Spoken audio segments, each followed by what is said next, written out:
Hi guys, sorry to interrupt your viewing, but please subscribe to the channel and like this video. Thank you.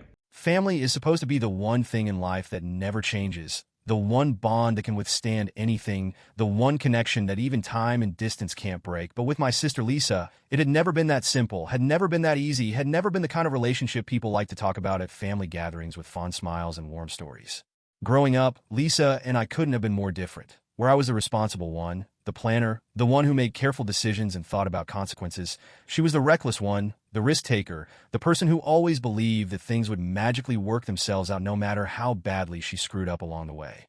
It had started small, little things that most people would have brushed off as bad habits, impulsive choices that didn't seem all that serious at the time. But as we got older, the pattern became impossible to ignore, the consequences growing larger with every passing year. She was always borrowing money, but never paying it back. Always finding herself in situations that required someone else to clean up the mess. Always managing to land on her feet, no matter how many bridges she burned along the way. Our parents, despite all their frustrations, had enabled her, had made excuses, had reassured her that she would figure it out eventually. But then they were gone. And suddenly, I was the only one left to pick up the pieces, the only one left to keep her from completely falling apart. I told myself I was done with it, that I wouldn't let myself get pulled in her chaos anymore, that I had worked too hard for the life I built to let her drag me down with her. But then the phone call came, and just like that, I was right back where I had always been, standing between Lisa and the consequences of her own mistakes. Her voice had been thick with desperation, the kind of pleading tone I had heard too many times before, the kind that made it impossible to ignore, no matter how much I wanted to. She told me she had finally realized how badly she had screwed up, that she wanted something better for Emma, that she needed my help to make sure her daughter had a future that didn't end the same way hers had. Emma, my niece, the only real reason I hadn't completely given up on Lisa yet, the only person in the world who still saw her mother as someone to look up to, someone to trust, someone worth believing in. I had watched that kid grow up, had seen the way she tried so hard to be the adult in the relationship, the way she had taken on responsibilities that no teenager should have to carry, the way she had learned at too young an age that Lisa wasn't the kind of mother she could count on. And now, Lisa was asking me to help her give Emma something better, to make sure she had a shot at a future that didn't involve repeating the same mistakes that had defined Lisa's life. She swore that this time was different, that this wasn't about her, that every cent would go toward Emma's tuition, toward getting her into college, toward giving her a chance at something more.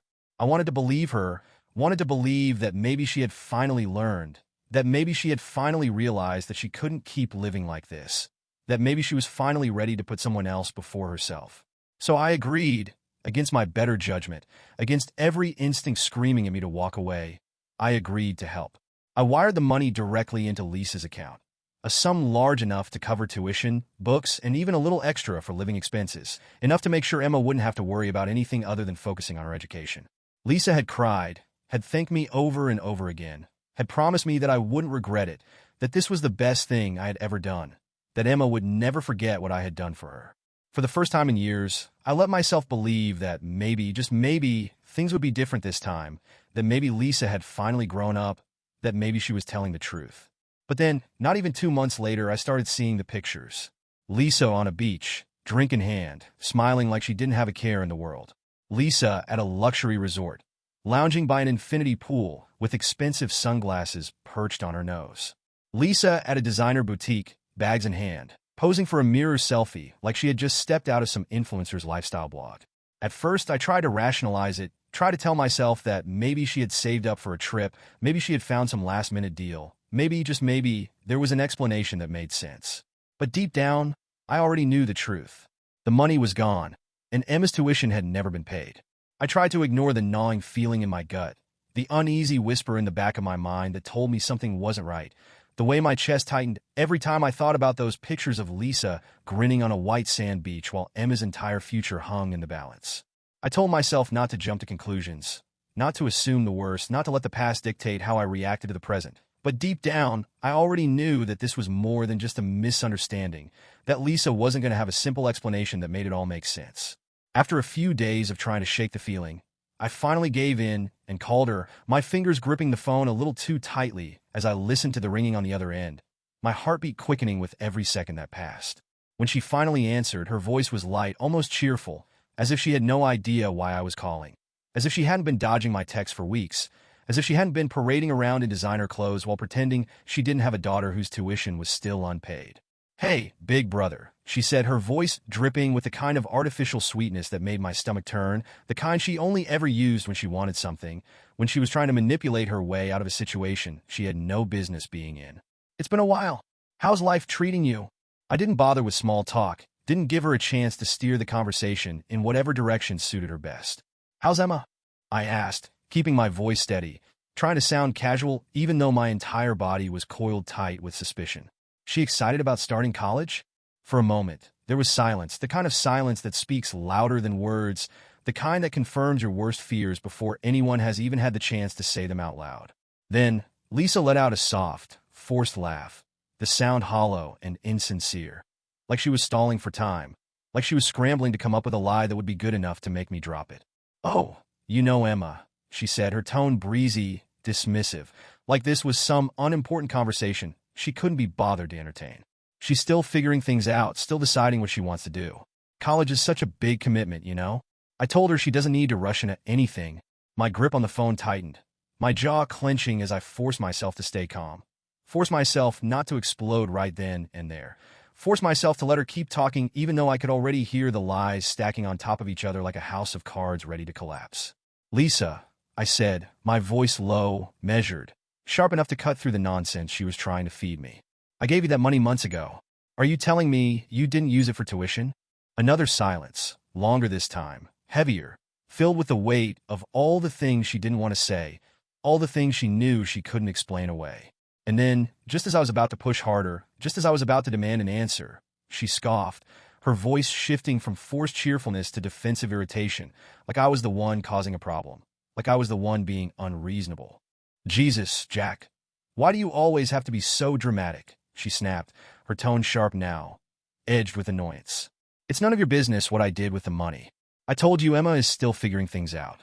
Not everyone wants to jump straight into college the second they turn 18. My entire body tensed, my pulse pounding in my ears, my free hand curling into a fist against my leg as I tried to process the sheer audacity of what she had just said, the absolute gall it took for her to dismiss my concerns like that, to act like I was out of line for even asking, to pretend that she hadn't begged me for that money with tears in her eyes, swearing up and down that it was all for Emma, that she was finally doing something right for once in her life. I could feel the anger rising in my chest, hot and sharp, threatening to spill over, but I forced myself to take a breath, to stay in control, to push forward without letting her bait me into an argument that would go nowhere. "Lisa," I said, my voice cold now, devoid of the patience I had tried so hard to hold on to. "Tell me the truth. Did you even pay a single dollar toward Emma's tuition?" Another silence, but this one was different. This one was loaded, thick with something that almost felt like guilt, something that told me she knew she had finally backed herself into a corner she couldn't escape from. Then, with a frustrated sigh, she muttered, "I have to go," and hung up before I could say another word. I sat there for a long time, staring at the phone in my hand, my heart pounding, my mind racing through every possible explanation, every possible excuse, every possible way I could have been wrong about this. But I wasn't wrong. I knew that now. I had known it the second I saw those pictures, had known it the second she dodged my calls, had known it the second she laughed off my questions like they were some kind of joke. But knowing wasn't enough. I needed proof. I pulled up her social media again, scrolling through post after post. Every picture more infuriating than the last. Every lavish vacation. Every expensive meal. Every designer bag a slap in the face. A reminder of exactly who Lisa was, a reminder of exactly how little she had changed. There were pictures of her sipping champagne in a first-class seat, pictures of her in front of luxury resorts, pictures of her flashing a diamond bracelet that cost more than most people made in a month. And then, buried between the endless displays of excess, a single comment that made my blood run cold. "Wow, Lisa, you've been traveling so much lately. Didn't Emma just start college? How do you do it?" And Lisa's reply, as casual as if she were talking about the weather, as if she hadn't just stolen thousands of dollars from me under the guise of helping her daughter. "LOL, you only live once. Gotta treat yourself." My stomach twisted, a sick, burning sensation creeping up my spine as I realized exactly what had happened, exactly how badly I had been played, exactly how deep Lisa's selfishness really ran. She hadn't just wasted the money. She had never intended to use it for Emma at all. I had been scammed, and now I was going to make damn sure she paid for it. I didn't give myself time to think, didn't give myself time to talk myself out of it, didn't give Lisa another chance to dodge my calls or twist the truth into something unrecognizable. Instead, I got in my car, drove straight to her house, and pulled into the driveway without even bothering to check if she was home, my hands gripping the steering wheel so tightly my knuckles had gone white, my pulse pounding in my ears with the kind of rage I hadn't felt in years. I was done playing her games, done pretending that she hadn't just stolen thousands of dollars out from under me, done letting her get away with it like she always did, done giving her the benefit of the doubt when she had done nothing to deserve it. I barely knocked before pushing the door open, my anger overriding any sense of politeness, my voice sharp as I called out her name, demanding that she face me, demanding that she give me the answer she had been so determined to avoid. The house was exactly as I expected, pristine, filled with expensive furniture that didn't match, oversized decorative pieces that screamed new money, the kind of place where appearances mattered more than reality. And there she was, sprawled across a sleek leather couch with a glass of wine in her hand, dressed in an outfit that probably cost more than my monthly rent, flipping through her phone with that same infuriatingly smug look on her face, as if she had been waiting for me to show up, as if she already had an excuse ready and was just deciding how much effort she wanted to put into it. "Well, if it isn't my favorite brother," she drawled, setting her glass down and stretching like she had just woken up from a nap, like my presence was nothing more than a mild inconvenience she had to deal with before getting back to her relaxing evening. To what do I owe the pleasure? I took a deep breath, forcing myself to keep my voice even, forcing myself not to explode the second she opened her mouth, because I knew that was what she wanted, knew that she was waiting for me to lose my temper so she could twist this around and make herself the victim, knew that if I didn't keep my emotions in check, she would use them against me like she always had. "Cut the crap, Lisa," I said, stepping further into the room, my eyes locked onto hers, my body tense with the effort of holding myself back. "Where's Emma? I want to talk to her." Her expression barely flickered, but I saw it. The brief hesitation, the moment of panic before she smoothed it over, the tiny crack in her carefully constructed facade that told me everything I needed to know. "She's out," she said casually, waving a hand in the air, as if it didn't matter, as if she wasn't hiding something, as if she wasn't trying to keep me from talking to the one person who could confirm exactly how deep her lies went. "But if you came all this way just to check in on her, I can save you the trouble. She's fine." I let out a bitter laugh, shaking my head in disbelief at how easily the lies rolled off her tongue, how little effort she put into making them convincing, how she still, even now, thought she could get away with this if she just acted like none of it mattered. "Fine," I repeated, my voice sharp enough to make her flinch, my patience running dangerously thin. "Is that what you told yourself when you took the money? Is that what you told yourself when you spent every last cent on vacations and shopping instead of paying for her future?" She blinked at me, completely unfazed, and then, unbelievably, infuriatingly, she laughed, a full-bodied, amused chuckle that sent a fresh wave of rage coursing through me, her entire demeanor dripping with the kind of arrogance that made me want to scream. "Oh my God, Jack," she said, shaking her head as if she couldn't believe I was making such a big deal out of this, as if she wasn't sitting there in a house she hadn't earned, drinking wine she hadn't paid for, wearing clothes bought with stolen money. "You're seriously still on about that? You act like I drained your entire bank account. Get over it." I took a step closer, my jaw so tight it ached, my hands clenched at my sides as I fought the urge to grab that stupid wine glass and throw it against the wall, just to wipe that smug look off her face. "It wasn't your money to spend, Lisa," I said, my voice deadly quiet, the kind of quiet that should have warned her that I was past the point of playing nice, past the point of letting her brush this off like it was nothing. "That money was for Emma, for her education, for her future, and you took it without a second thought, without an ounce of guilt, without even bothering to make sure she had what she needed. Do you even care what happens to her?" Her smile faded then, her amusement turning to something sharper, something colder, something that told me she was done pretending, done playing the role of the carefree, innocent sister who had just made a small mistake. She stood, her shoulders squaring, her expression hardening into something I recognized all too well, the same defensive, entitled glare she had used our entire lives whenever she was backed into a corner. "Emma's my daughter, not yours," she snapped, her voice laced with anger, her hands gripping her hips like she was the one who had been wronged, like I was the one out of line for daring to question her. "And what I do with my money is none of your damn business." I felt something inside me snap, something I had been holding on to for too long, something that had been building with every lie, every betrayal, every time I had let her get away with things she never should have gotten away with. "Your money?" I repeated, my voice rising now, unable to keep the fury from creeping into my tone. It wasn't your money, Lisa. It was mine. I gave it to you for her. Not so you could fund your pathetic attempt at living like some rich influencer while your daughter gets left behind. Before she could respond, a small voice cut through the tension, quiet but filled with something far heavier than it should have been. Is that true?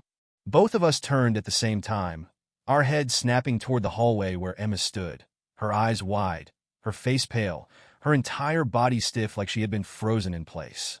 She must have come in while we were arguing, must have heard everything, must have just realized that her mother, the person she had spent her entire life trying to trust, had been lying to her all along. Lisa's mouth opened and closed like a fish gasping for air, her mind clearly scrambling for an excuse, for some way to fix this before it spiraled even further out of control. But before she could say anything, before she could spin another lie, before she could make this any worse, Emma turned to me, her voice barely above a whisper, but carrying more pain than I had ever heard from her before.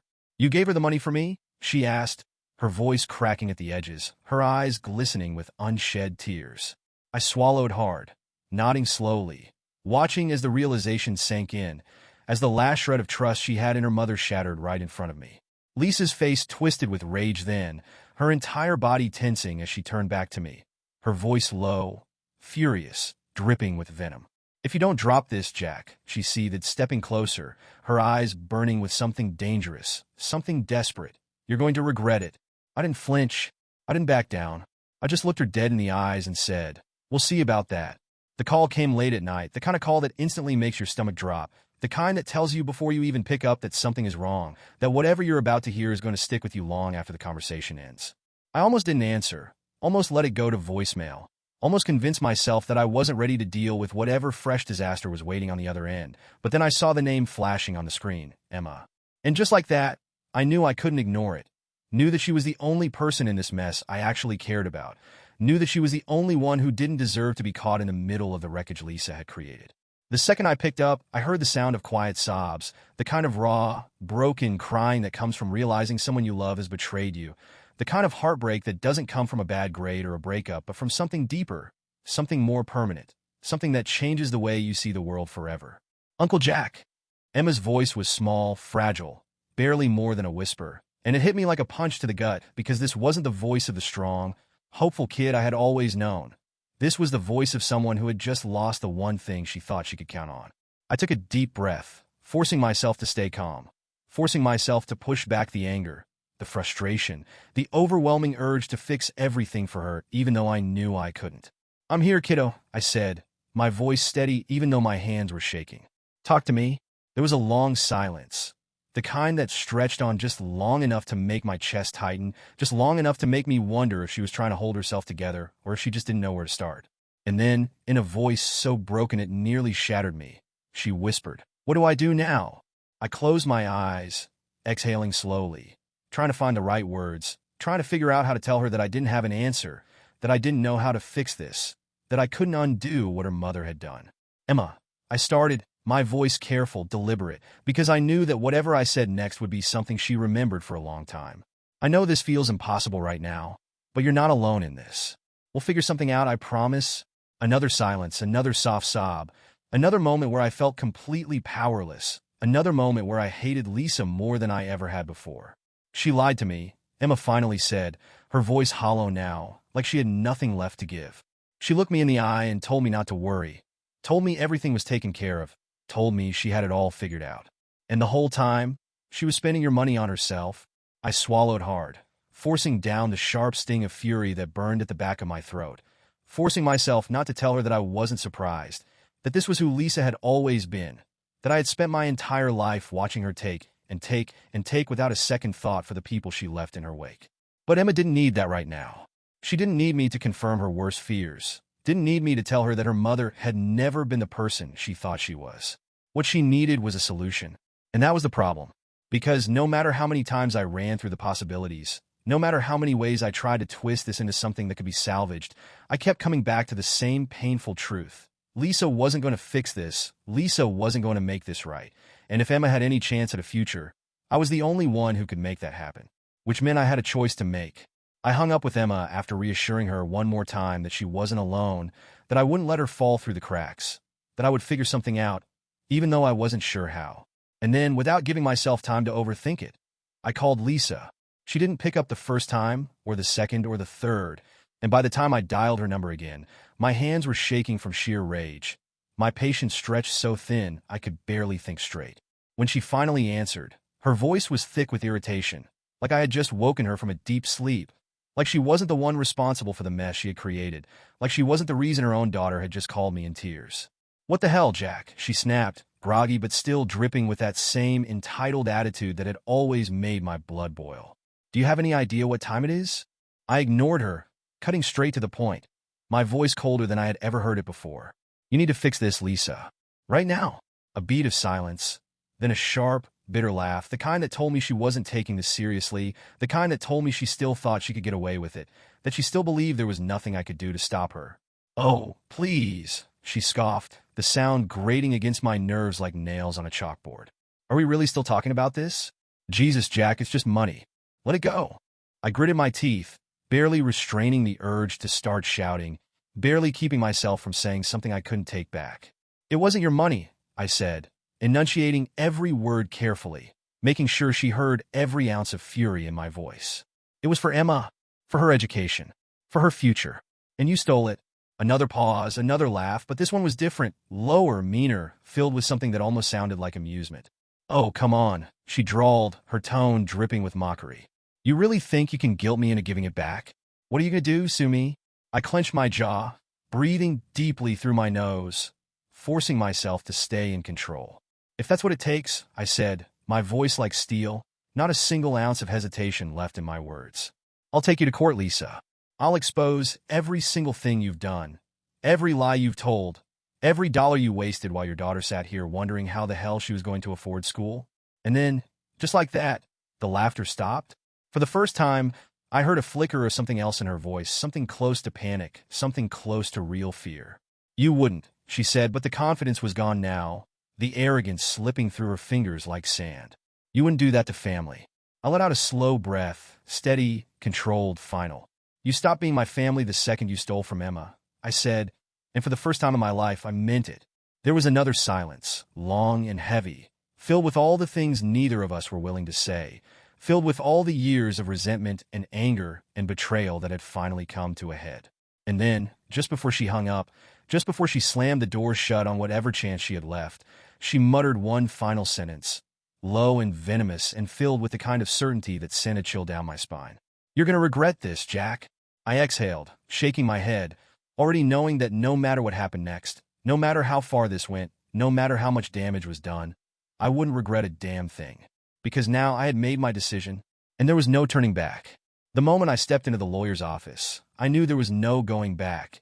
Knew that whatever happened next would change everything. Knew that Lisa wasn't going to back down without a fight. Knew that my own family was about to be torn apart in ways I hadn't even begun to consider. The walls of the office were lined with shelves filled with thick, imposing books, the kind of books that held laws and loopholes and every possible way someone like Lisa could be held accountable. And for the first time since this entire mess began, I felt something close to certainty, something close to control, something close to the knowledge that I wasn't just screaming into the void, I was about to fight back. Evelyn Carter, the lawyer I had chosen, was sharp-eyed and no-nonsense. The kind of person who didn't waste time with sympathy or empty reassurances. The kind of person who had seen cases like this before and knew exactly how to handle them. She had listened carefully as I laid out everything. Lisa's lies, the stolen money, the betrayal, the fact that my niece's entire future was now hanging in the balance because her own mother had decided that luxury vacations and designer clothes were more important than a college education. When I finished, Evelyn sat back in her chair, steepling her fingers in front of her as she regarded me with something that felt like quiet calculation, her sharp mind already working through the angles, already finding ways to dismantle Lisa's defenses before she even had a chance to build them.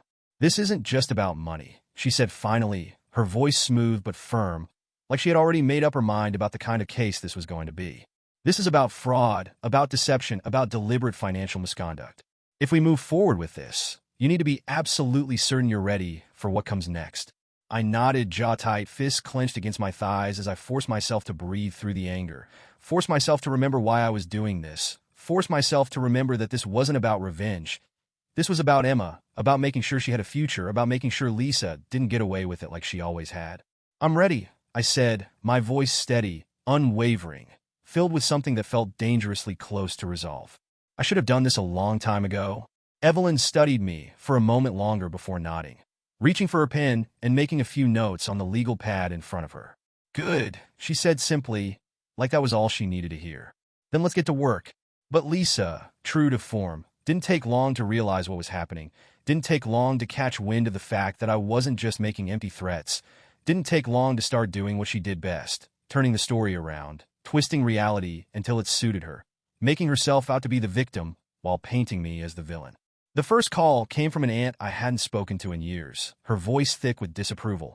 The kind of disapproval only reserved for someone who had dared to go against family, someone who had dared to air dirty laundry that should have been kept behind closed doors. Jack, she said, her voice tight, controlled, as if she were trying to keep herself from outright accusing me of something. I just got off the phone with Lisa, and I have to say, I'm really disappointed in you. Suing your own sister? Over money? Do you really think that's the right thing to do? I could feel my blood pressure rising, could feel the frustration clawing at my throat, could feel the familiar weight of being the one who always had to explain himself, the one who always had to justify why Lisa wasn't the innocent little girl everyone still saw her as. Did Lisa tell you what she did? I asked, my voice calm but edged with something sharper, something colder, something that I wasn't even trying to hide anymore. Did she tell you that she stole every cent of the money I gave her for Emma's education? Did she tell you that Emma doesn't even know how she's going to pay for college now? Did she tell you any of that? Or did she just cry to you about how mean I'm being? A pause, a hesitation, a flicker of doubt on the other end of the line. She said she was struggling. My aunt finally admitted, her tone softer now, less certain. She said she needed the money for bills, that she had no choice. I let out a bitter laugh, shaking my head even though she couldn't see me, my grip tightening around the phone as I forced myself not to lose my temper. No choice? I repeated, my voice dripping with disbelief. She had a choice, all right. She chose to spend that money on herself. She chose vacations over tuition. She chose designer bags over her own daughter's future. And now, she's choosing to lie to you instead of admitting what she did. Another silence, another hesitation, another moment where I could hear the wheels turning in my aunt's mind, the slow realization that maybe, just maybe, Lisa wasn't the victim she was pretending to be. But before she could say anything else, before she could find a way to justify it, I sighed and said, look, I'm done explaining myself. If you want to believe Lisa, go ahead. But don't call me to guilt trip me into backing down, because that's not going to happen. And then, before she could respond, I hung up. It was only the beginning. More calls came in over the next few days, some from family members demanding to know why I was attacking Lisa, others from relatives who quietly admitted they had always suspected she would do something like this, who told me in hushed tones that they supported me but didn't want to get involved. Lines were drawn, sides were chosen, and suddenly, what should have been a simple matter of right and wrong had turned into a family war, one where I was the bad guy simply because I had dared to hold Lisa accountable. But in the middle of it all, the only voice that truly mattered came from Emma, who called me one night with a determination in her voice that I hadn't heard before, a strength that reminded me so much of my mother, a strength that told me she wasn't going to let Lisa ruin her life without a fight.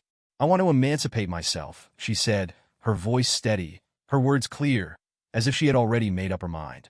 I don't want anything to do with her anymore. She's never going to change, and I'm done waiting for her to start acting like my mom. I felt something in my chest tighten, something that felt a lot like pride, something that felt like heartbreak, something that felt like the weight of everything coming to a head. Are you sure? I asked, even though I already knew the answer, even though I already knew that she had made up her mind long before she called me. I'm sure, she said, without hesitation, without doubt, without any of the uncertainty I had expected. And then, just as I thought I had reached the limit of what I could take, just as I thought I had already found the nuclear option, Evelyn called me with the kind of news that made my blood run cold, the kind of news that sent a slow, creeping chill down my spine. We found something, she said, her voice careful, deliberate, measured in a way that told me whatever came next was going to be worse than I expected. A loophole in Lisa's finances. If we use it, we don't just win, we ruin her completely. I closed my eyes, exhaling slowly, knowing that whatever came next, there was no turning back. I had spent my entire life giving Lisa the benefit of the doubt, spent years making excuses for her, convincing myself that deep down she had some sliver of decency, some part of her that wasn't completely selfish, some small ounce of humanity, that might make her realize the damage she had caused. But when Evelyn called me to tell me what Lisa had just done, when she laid out every detail of the stunt my sister had pulled in an attempt to save herself, any trace of sympathy I had left for her evaporated in an instant, replaced by something cold, something final, something that told me that this wasn't just about money anymore. This was war. She filed a harassment claim against you, Evelyn said, her voice calm but edged with irritation. The kind of irritation that told me she had seen this before, had dealt with people like Lisa before, had watched them try to twist reality to suit their own narrative. She's claiming that you've been stalking her, threatening her, trying to intimidate her into dropping the case. For a moment, I just sat there, gripping my phone so tightly I thought it might crack under the pressure, my pulse pounding in my ears, my jaw clenching so hard I could feel the ache all the way down my neck. I shouldn't have been surprised, shouldn't have expected anything less, shouldn't have let myself believe that Lisa would fight fair when she had never played by the rules a single day in her life. But even knowing that, even expecting it, something about this crossed a line I hadn't realized still existed. Something about this felt like the last straw, like the moment when I finally understood that Lisa wasn't just reckless. She was dangerous. Let me guess, I said, exhaling slowly, forcing myself to stay calm, forcing myself to think instead of react, forcing myself to remember that the only way to win against someone like Lisa was to stay 3 steps ahead. She filed it with no actual evidence, just her word against mine. Of course, Evelyn said, and I could hear the smirk in her voice, could hear the way she was already strategizing, already finding a way to turn this to our advantage. But that doesn't mean it won't cause problems. If she pushes this hard enough, if she makes enough noise, it could delay the lawsuit, could make it look like you're the one on the defensive instead of her. She's trying to flip the script, trying to make it seem like she's the victim here. I let out a humorless laugh, shaking my head at the sheer audacity, at the sheer stupidity, at the sheer desperation of it all. Well, then I guess it's a good thing I've been keeping records, I said, standing up and heading toward my desk, toward the folder I had started putting together the moment I realized Lisa wasn't going to back down without a fight. Call the judge. Let them know I have proof of her fraud, proof of her spending habits, proof of every lie she's told. If she wants to play dirty, let's see how she likes it when she's backed into a corner. And that was exactly what we did. Over the next few days, while Lisa paraded around acting like she was the victim, while she spun her sob story to whoever would listen, while she tried to make me out to be the bad guy, Evelyn and I built a case so airtight, so meticulously detailed, that by the time we presented it to the court, there wasn't a single crack for her to slip through. Bank statements, social media posts, email correspondences, text messages. It was all there, all laid out in black and white, all undeniable, all irrefutable, all leading to one undeniable truth. Lisa had stolen the money. Lisa had lied. Lisa had spent every cent on herself without a second thought for the daughter she had betrayed. And the moment she realized she couldn't talk her way out of it, the moment she realized that the walls were closing in, the moment she realized that for once in her life she wasn't going to win, she did exactly what I knew she would do. She panicked. It started with frantic phone calls, voicemails filled with half-hearted apologies, text messages laced with pathetic attempts to manipulate me into backing off, into dropping the case, into pretending like none of this had ever happened. Then came the anger, the threats, the promises that if I didn't stop, if I didn't let this go, if I didn't let her walk away unscathed, she would make sure I regretted it. And then when none of that worked, when she finally realized that I wasn't playing her game anymore, she did the one thing she never expected would backfire. She pushed Emma too far. Because while I had spent years learning how to handle Lisa, while I had spent years figuring out how to navigate the storm of her selfishness, Emma had spent years holding on to the hope that maybe, just maybe, her mother would change. But now, standing in the wreckage of everything Lisa had done, standing in the ruins of the trust that had finally crumbled beyond repair, Emma made a decision that would change everything. She went to the press. I found out the same way the rest of the world did. By turning on the news and seeing my niece sitting in front of a camera, her hands folded in her lap, her face calm, but her eyes burning with something fierce, something unbreakable, something that told me she was done being silent, done being the victim, done letting Lisa control the narrative. "My name is Emma Reynolds," she said, her voice steady, her posture straight, the weight of her words sending a ripple through every person watching. "And I'm here to tell the truth about my mother." The interview was brutal, raw, honest in a way that only someone who had lost everything could be. Emma laid it all out, the stolen money, the broken promises, the lies, the way Lisa had gaslit and manipulated everyone around her, the way she had put her own selfish desires above her own daughter's future. She didn't cry, didn't falter, didn't give Lisa a single ounce of sympathy. By the time it ended, by the time the reporter thanked her for her courage, by the time the camera cut away, I knew Lisa was finished. The fallout was immediate. Friends, acquaintances, people who had once defended Lisa, people who had once believed her lies, all turning their backs on her in an instant, all distancing themselves from the mess she had created. Social media exploded with outrage, with condemnation, with people demanding justice for Emma, with people calling Lisa exactly what she was: a fraud, a thief, a woman who had betrayed her own daughter for the sake of luxury and greed. And Lisa? For the first time in her life, Lisa had no way out. No one left to manipulate. No one left to defend her. No more lies to hide behind. Her entire world was collapsing around her. And this time, I wasn't going to save her. The day of the trial arrived with an eerie stillness, the kind of quiet that sits heavy in the air before a storm, the kind of silence that makes you feel like something irreversible is about to happen, the kind of moment where you realize that no matter what comes next, there's no going back to the way things were before. I stood outside the courthouse, hands shoved deep into my pockets, staring at the massive stone steps leading up to the entrance, feeling the weight of everything that had led to this moment pressing down on me like an anvil, knowing that by the time I walked back down those steps, my family as I had known it would be unrecognizable. Lisa had tried to delay this, had tried every trick she could think of to stall, to wiggle her way out of facing the consequences, to find some last-minute miracle that would let her escape unscathed like she always had before. She had filed motions, changed lawyers, thrown every lie and manipulation she could muster into the mix, but none of it had worked. None of it had been enough. None of it had stopped the inevitable reckoning that was now standing just a few feet away from her, waiting to deliver the judgment she had spent her entire life outrunning. And now here we were. I walked into the courtroom, my pulse steady but my muscles tight, scanning the rows of wooden benches filled with people who had come to watch this spectacle unfold. Family members who had chosen sides, reporters who had latched onto the story after Emma's interview went viral, strangers who had read about the case online and wanted to see if justice would actually be served. Lisa sat at the defendant's table, looking smaller than I had ever seen her, her usual arrogance replaced by something else. Something raw, something desperate, something that almost made me pity her. Almost. The judge entered, the bailiff called the room to order, and just like that, the trial began. My lawyer, Evelyn, was razor-sharp, cutting through Lisa's weak defenses like a surgeon with a scalpel, presenting bank statements, fraudulent transactions, text messages, and email correspondence that painted a picture so damning, so undeniable, that even Lisa's lawyer looked exhausted by the time we were halfway through. There was no defense, no justification, no excuse that could explain away the evidence. No plausible way for Lisa to twist the truth into something salvageable. By the time the judge called for a recess, Lisa was barely holding it together, her nails digging into her palms, her breath coming in quick, shallow bursts, her entire body coiled tight like a wire about to snap. And then, when she realized there was nothing left to fight, when she realized that the walls had finally closed in, when she realized that she had nothing left to bargain with, she did the one thing she had always done best. She begged.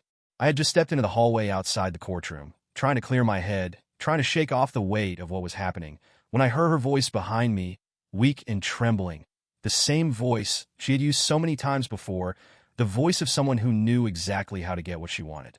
"Jack," she said, barely above a whisper, her eyes red-rimmed, her hands clasped together like she was trying to hold herself together. "Please, can we talk?"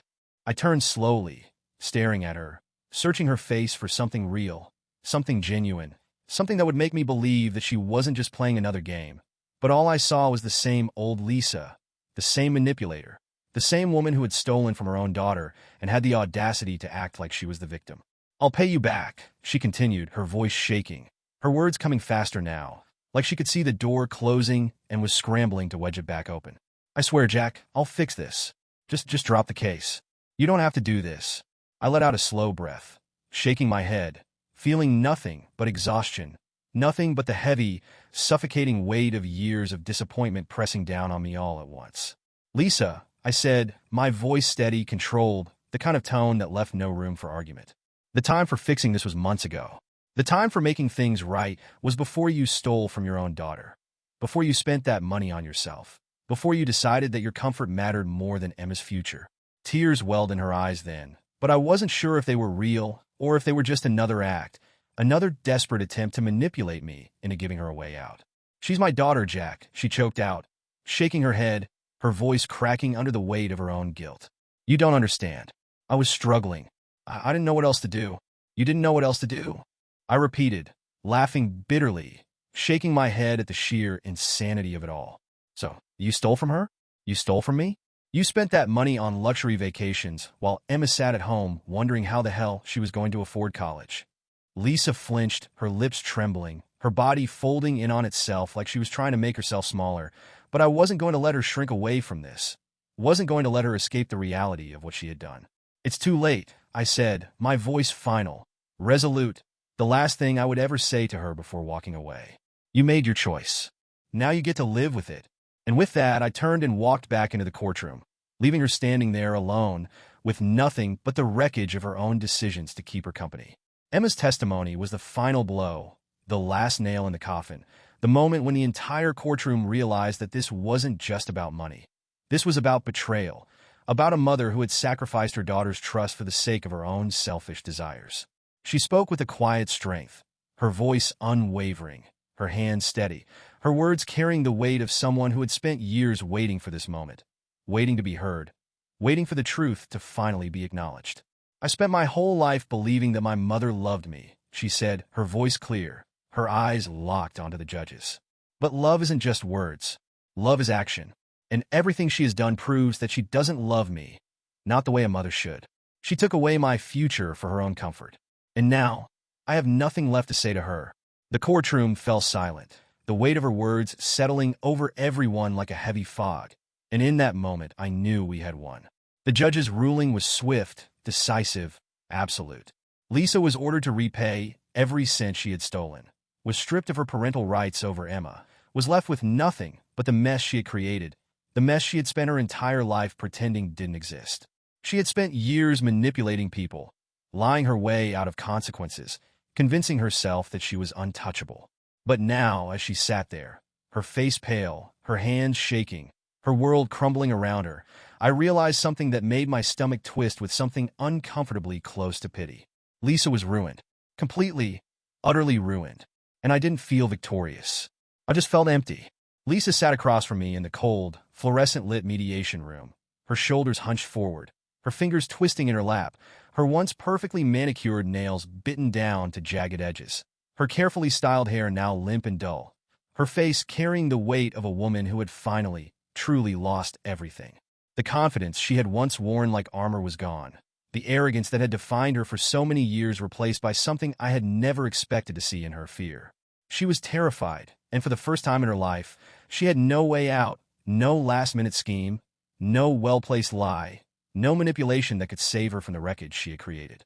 The court's ruling had been clear. The debt she owed was staggering, the damage to her reputation irreparable, and the one person she had always relied on to clean up her messes, the person she had spent years taking advantage of, was now the one who held the power to decide just how much further she would fall. I could take everything from her if I wanted to. I could press forward with the full extent of the judgment, seize every asset she had left, leave her with nothing but the clothes on her back and the weight of her own mistakes. I could make sure that she never recovered, that she never had the chance to manipulate anyone else again, that she finally, for the first time, understood what it meant to be completely and utterly powerless. And a part of me wanted to see her suffer, to see her finally pay the price for everything she had done, to see her feel even a fraction of the humiliation, the betrayal, the devastation that she had inflicted on everyone around her. She had spent her entire life running from responsibility, running from consequences, running from the truth of who she really was, but there was nowhere left to run now. She had burned every bridge, lost every ally, destroyed every last scrap of goodwill she had ever been given. And for once, there was no one left to blame but herself. But as I sat there, staring at her across the table, watching the way her hands trembled, watching the way her lips parted like she wanted to say something but couldn't find the words, watching the way she looked at me not with anger, not with defiance, but with something dangerously close to regret, I felt something shift inside me, something I hadn't expected, something that felt like exhaustion rather than victory. For years, I had carried the weight of Lisa's mistakes, had spent too much of my life trying to fix what she had broken, had lost time, money, energy, and pieces of myself trying to save someone who had never wanted to be saved.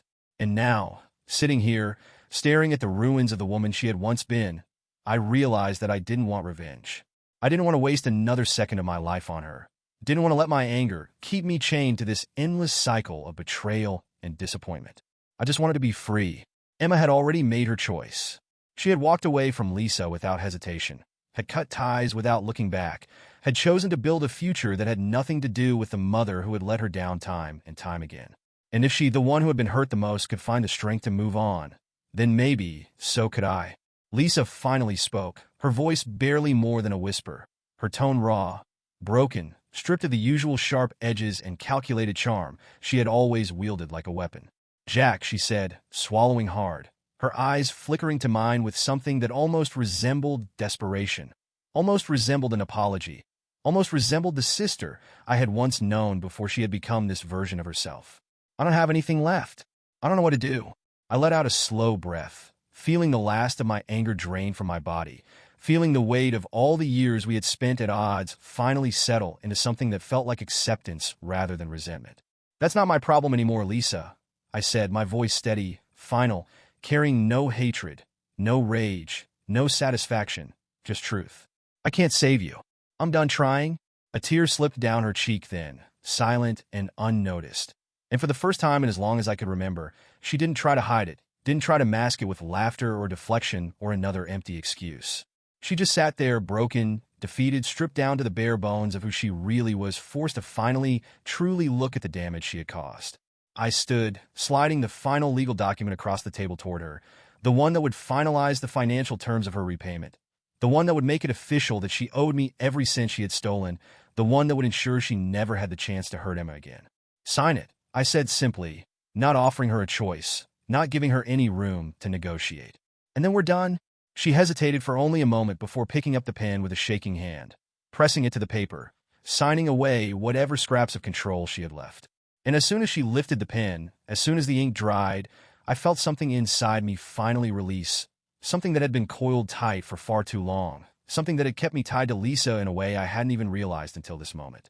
I turned to leave without another word, without another glance, without the need for any final exchange that would only drag this out longer than it needed to be. And as I stepped out of the mediation room, stepping into the quiet hallway where Emma was waiting for me, I realized that for the first time in years, I wasn't carrying Lisa's burden anymore. Emma looked up at me, searching my face for some sign of how it had ended, some sign of whether I had gotten what I wanted, some sign of whether or not this battle had finally come to a close. "It's over," I said simply, offering her a small, tired smile, feeling the exhaustion settle deep into my bones, but also feeling something else, something lighter, something that felt a lot like relief. She nodded slowly, as if processing the weight of those words, as if finally letting herself believe that she was free. "Good," she said softly. And then, after a long pause, after a deep breath that seemed to cleanse something inside of her, she smiled back. "Let's go home." And as we walked out of that courthouse together, leaving Lisa and all of her destruction behind us, I realized something I had never fully understood until now. Sometimes, justice isn't about what you take. It's about what you leave behind.